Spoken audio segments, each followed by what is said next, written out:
निर्णय घ्यावा। प्रत्येक वेळेला तुम्ही इतर पक्षांच्या नेत्यांना विचारणार विलिनीकरण हा त्यांचा विषय, आमचा नाही आहे। पण मला गंमत वाटली की आता सुनील तटकरे हे शरद पवारांना मार्गदर्शन करतात, हे फार इंटरेस्टिंग आहे। सुनील तटकरे हे शरद पवारांना अटी किंवा मार्गदर्शन करतात, पण सोडून द्या। बोला आणखीन काय विषय यासाठी महत्वाचा आहे कारण महाराष्ट्रातला एक प्रमुख प्रादेशिक पक्ष आहे आणि विलिनीकरणावर महाराष्ट्रातलं पुढचं बरंचसं राजकारण अवलंबून आहे किंवा घडामोडी घडणार आहेत। म्हणून वारंवार दोन्ही राष्ट्रवादीच्या विलिनीकरणासंदर्भात प्रश्न किंवा पण मुळात असं आहे की अजित पवार यांच्या दुःखद निधनानंतर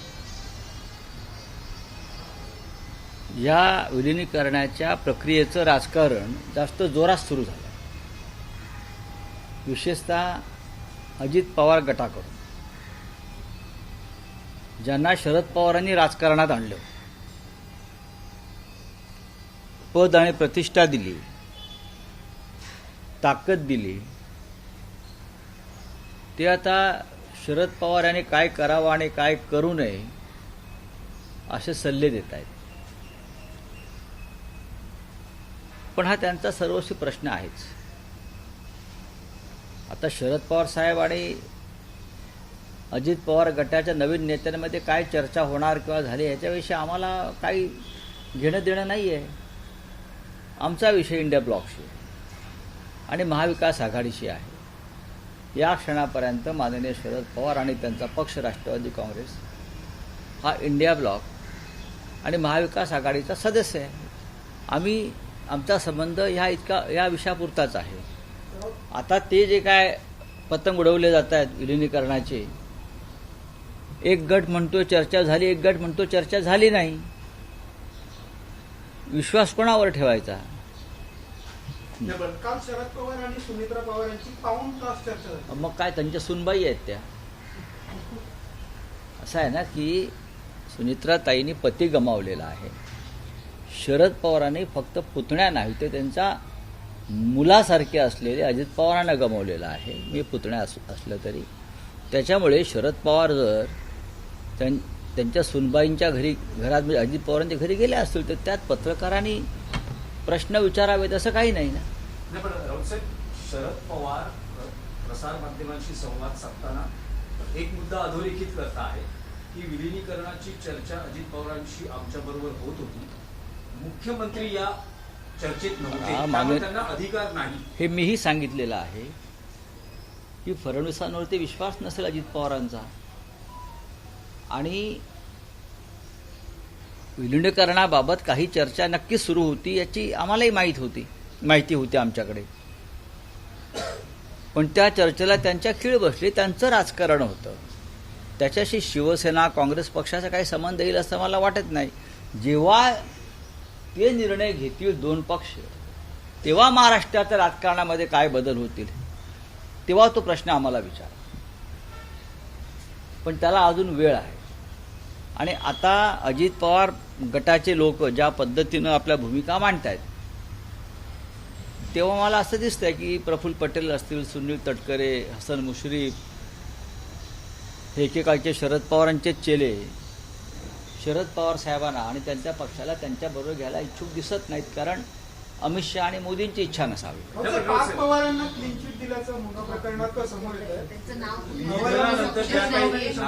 अजित पवारांच्या निधनानंतर ज्या काही घडामोडी घडत आहेत त्यातली आजची एक महत्वाची डेव्हलपमेंट आहे की मुंडवा जमीन प्रकरणात पार्थ पवारांना क्लीन चिट आहे। हायकोर्टानं याच्यावरती काही ताशेरे मारले होते, हायकोर्टानं या सगळ्या प्रकरणावरती काही ताशेरे मारले होते आणि ते सहज पुसले जाणार नाहीत।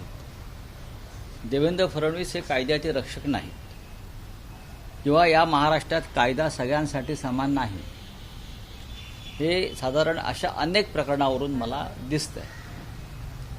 पार्थ पवार यांनी चौकशीला सामोरं जाऊन क्लीन होऊन बाहेर पडायला पाहिजे, कारण ते आता राजकीय प्रक्रियेमध्ये आलेले आहेत, लक्षात घ्या। आणि जेव्हा राजकीय प्रक्रियेच्या मुख्य प्रवाहात एखादा नवीन कार्यकर्ता येतो तेव्हा त्यांनी त्यांच्यावरती असलेले आरोप संशयाचं बळ बी दूर केलं पाहिजे.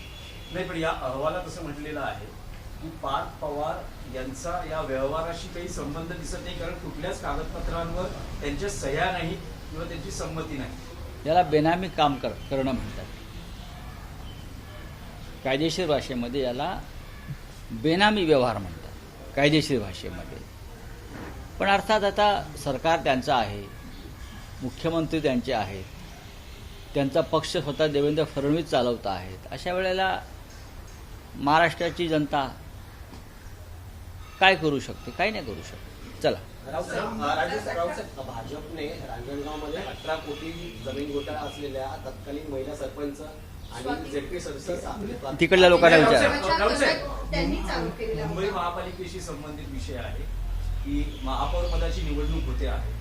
उपमहापौर पद शिंदे शिवसेनेला मिळणार आहे, काही समित्यांची पदं मिळणार आहेत. अशा याच्यात जी निवडणूक होते, शिवसेना ही निवडणूक लढवणार आहे का की ही निवडणूक नाही, त्याच्या- बघा, भाजपचा पहिला महापौर होतो. भाजपचा महापौर या मुंबई शहरावरती येणं हा मुंबईसाठी आणि 106 हुतात्म्यांसाठी काळा दिवस असेल, विशेषतः मराठी मनासाठी ब्लॅक डे, काळा दिवस असेल. कारण ह्या मुंबईचं अस्तित्व आणि अस्मिता संपवण्याची कामगिरी भाजपने केली आहे. ही मुंबई भविष्यात उद्योगपतींच्या हातामध्ये दिली जाईल पूर्णपणे. भारतीय जनता पक्षाची भूमिका कायम मुंबई स्वतंत्र करावी या विषयाशी संबंधित आहे. महाराष्ट्राच्या अखंडतेविषयी भारतीय जनता पक्षाची वेगळी मत आहे. अशा वेळेला महाराष्ट्राच्या राजधानीवर एकनाथ शिंदे यांच्या मदतीनं भारतीय जनता पक्षाचा महापौर येणं ही महाराष्ट्रासाठी, मराठी माणसासाठी अत्यंत दुःखद असा हा दिवस असेल, काळा दिवस असेल, इतकंच मी आत्ता सांगू शकतो. मराठी माणसांनी प्रचंड ताकद लावली इथे मराठी झेंडा फडकावा म्हणून. पण दुर्दैवानं भाजपबरोबर गेलेल्या गद्दारांमुळे मुंबईचं आणि मराठी माणसाचं प्रचंड नुकसान झालेलं आहे. आणि ते नुकसान करण्याबद्दल बाळासाहेब ठाकरे यांच्या जन्मशताब्दी वर्षात गद्दार गटाला उपमहापौरपद मिळेल असं दिसतं. नाही, पण राऊतसाहेब, स्पेसिफिक प्रश्न आहे की निवडणूक बिनविरोध होईल की शिवसेना उद्धव बाळासाहेब ठाकरे पक्ष आपला उमेदवार उभा आणि करणार? याच्यावरती पक्षात चर्चा होईल. पक्षामध्ये उद्धवजींच्या नेतृत्वाखाली आम्ही सगळे बसू आणि चर्चा करू. आम्ही सगळे प्रमुख लोक दिल्लीला होतो, कालच आलेलो आहोत. आज उद्याकडे त्यावर माननीय उद्धवजीशी आम्ही चर्चा करू. नाही, पण जसा विषय मुंबई महापालिकेचा आहे तसाच चंद्रपूरचाही आहे. मध्यंतरी वडेट्टीवार उद्धव ठाकरेंना भेटून गेले, त्यावेळेस असं म्हणाले की अडीच वर्षाचं महापौरपद शिवसेना उद्धव माननीय बाळासाहेब ठाकरे उद्धव आणि साहेबांनी चंद्रपूरच्या काँग्रेस बाबतीमध्ये हां. एक निर्णय घेतला आणि तो कालही मी दिल्लीत सांगितला आहे. कोणत्याही परिस्थितीमध्ये शिवसेनेचे जे तिकडले नगरसेवक आहेत ते भारतीय जनता पक्षाबरोबर जाणार नाहीत. एक वेळ विरोधी पक्षात बसू. नाही, पण काँग्रेस हायकमांडनं जो निर्णय दिलेला आहे काँग्रेसच्या बाबतीत, ज्यात वडेट्टीवारांच्या गटाला 2.5 वर्षासाठी आणि धानोरकर गटाला 2.5 वर्षासाठी महापौरपद मिळेल, अशा वेळी जी शिवसेनेची मागणी आहे 2.5 वर्ष महापौरपद त्यांना मिळावं, तर ती मग मागणी कशी पूर्ण होणार? जर तुम्ही पाठिंबा देणार असाल काँग्रेसला तर पाहू ना, आमच्यावर सोडा ना ते. हे आमच्यावर सोडा, मीडियावर सोडून चालणार नाही ना ते. चर्चेला तुम्ही जाणार तर का आम्ही जाणार आहोत? आम्ही जाणार, आमचे लोक जातील. पाहू आज उद्याकडे होईल तो निर्णय. महापौरांच्या निवडीच्या आधीच त्यांच्या 2.5 कोटींच्या गाड्या खरेदीचा प्रकार असं आहे की त्यांना खरेदी विक्रीमध्ये फार रस आहे भारतीय जनता पक्षाला. आता महापौरांसाठी गाडी घेतली असेल तर त्यांना फिरू द्या. कोण बघते भाजपच्या महापौराकडे रस्त्यात? मुंबईमध्ये शिवसेनेच्या महापौरालाच तेज आहे, ताकद आहे. भाजपच्या गाड्या येतात आणि जातात झेंडे फडकवत. नाही, पण या गाडीवर भगवी पट्टी असणार आहे. यंदा महापौरांच्या गाडीचं वैशिष्ट्य असं आहे की बघा, त्यावर भगवी ते पट्टी. असं आहे की ते आम्ही ज्या पद्धतीचं वातावरण निर्माण केलं मुंबईत, त्यात आम्ही सुद्धा सामील आहोत.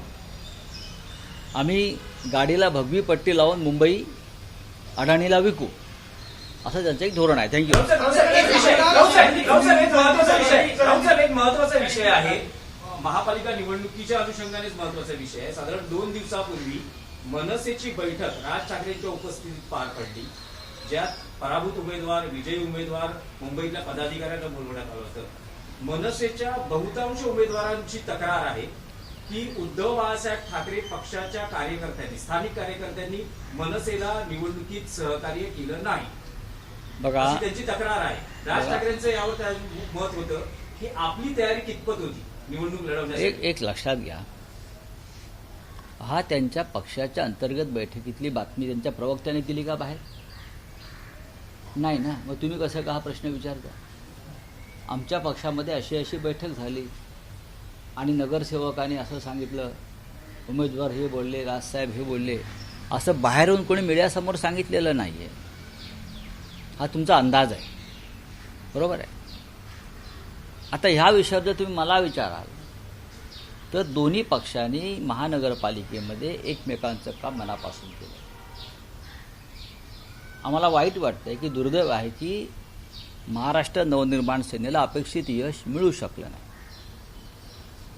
ते यश जर मिळालं असतं तर नक्कीच मुंबईमधलं चित्र वेगळं असतं आणि भाजपचा महापौर कधीच मुंबईत तुम्हाला फिरताना दिसला नसता. तुम्ही जे सांगताय ते राजसाहेबांचं मत नाही, एवढंच मी सांगू शकतो. हिंदी में क्या है? सर, जिस तरीके से दोनों ही राष्ट्रवादी एक साथ आने को लेकर अनेक तरह से ज्ञान जो है वो प्रफुल्ल पटेल हो या सुनील तटकरे हो, इसके अलावा हसन मुश्किल द्वारा जो है बताया जा रहा है, उसको लेकर आपकी क्या है? हमारी क्या राय हो सकती है? दो अलग अलग पार्टी है, दोनों में चर्चा चल रही है. उसमें कांग्रेस, शिवसेना, कम्युनिस्ट, समाजवादी पार्टी का क्या रोल है? कोई रोल नहीं. अजित पवार जी अब नहीं रहे. शरद पवार जी उनके गार्डियन रहे हमेशा. ओरिजिनल पार्टी जो अजित पवार के पास थी वो शरद पवार साहब की पार्टी है. वो अमित शाह और चुनाव आयोग ने मिलकर अजित पवार जी के हाथ में सौंपी, जैसे शिवसेना शिंदे जी को सौंपी है तुम्हारे. तो अब ये दोनों में मामला है. जब सामने पूरा निर्णय आ जाएगा तब हम बात करेंगे, अभी नहीं बात करेंगे. अभी मैं इतना ही कहूंगा, शरद पवार साहब महाराष्ट्र विकास आघाड़ी में है. शरद पवार साहब और उनकी पार्टी इंडिया ब्लॉक में है. जब उनका कुछ निर्णय होगा और अधिकारित तौर पर वो सबको बताएंगे तब हम उनके ऊपर रिएक्शन देंगे.